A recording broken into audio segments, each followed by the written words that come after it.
you're experiencing an installation loop while trying to install Valorant, this guide will help you troubleshoot and resolve the issue.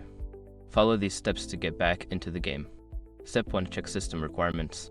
Ensure your computer meets the minimum system requirements for Valorant. Check for sufficient RAM, CPU, and GPU specifications to avoid installation issues. Step 2. Disable antivirus and firewall. Temporarily disable any antivirus software and firewall settings that may be blocking the installation process. This can help prevent interruptions during the installation. Step 3. Run as administrator.